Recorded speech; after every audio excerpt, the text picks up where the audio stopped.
Это была битва титанов. Гигант-борщевик против супергиганта топинамбура. Эксперимент в агрофизическом институте на Гатчине начали 2 года назад. Земляную грушу посадили прямо в заросли надоевшего сорняка. И теперь ученые с уверенностью говорят, не так страшен борщевик, как его малюют.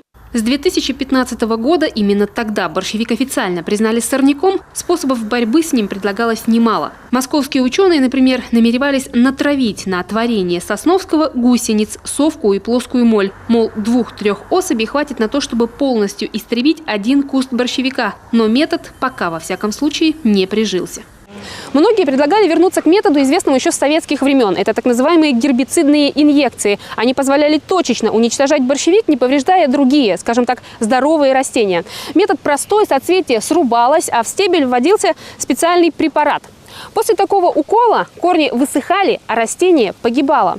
Впрочем, этот метод хорош разве что на небольших участках дачных или приусадебных. На больших территориях он едва ли применим. Согласитесь, бегать со шприцем в зарослях борщевика – дело весьма небезопасное. А вот эксперимент с топинамбуром имеет все шансы стать всероссийской панацеей от борщевика. Земляная груша к погодным условиям не требовательна, в особом уходе не нуждается, легко разрастается и имеет мощную корневую систему, что в борьбе с творением Сосновского немаловажно. Борщевик гигант, да, то топинамбур супергигант. И он полностью поглотил его, потому что у борщевика корневая система 30 сантиметров, а у топинамбура там более 3-4-5 метров.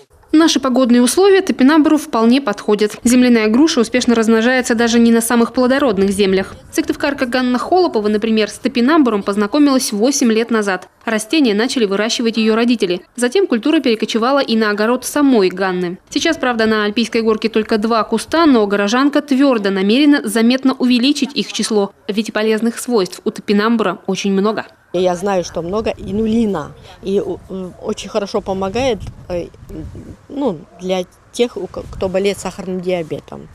Очень полезно и для кормящих матерей. Вот у кого исчезает молоко, можно просто в еду добавлять вот тот же порошок. Но я лично использую листья. Как я использую? Значит, я завариваю. И вот из этого чая зеленого делаю льдинки. И после каждого умывания на горячее лицо я просто льдинкой умываю, омолаживает, убирает морщинки. О том, что топинамбур помогает в борьбе с борщевиком, Ганна узнала недавно и готова провести эксперимент в окрестностях своего дома, там, где Геркулес Сосновского уж слишком разросся. Впрочем, есть и те, кто тотальное уничтожение борщевика считает не самым правильным решением. Вопрос непростой, потому что, например, борщевик, ведь с точки зрения, если сельхозтоваропроизводителя, не такая уж плохая кормовая культура. Он очень рано появляется весной, когда сразу после таяния снега, когда еще другие ни сенокосы, ни пастбища еще не поспели. Вот. Потом у него высокая урожайность очень, от 1000 до 1200 центнеров с гектара. Агротехнические затраты по его возделыванию очень низкие. И у нас есть сельхозтоваропроизводители, которые даже не хотят отказываться от борщевика.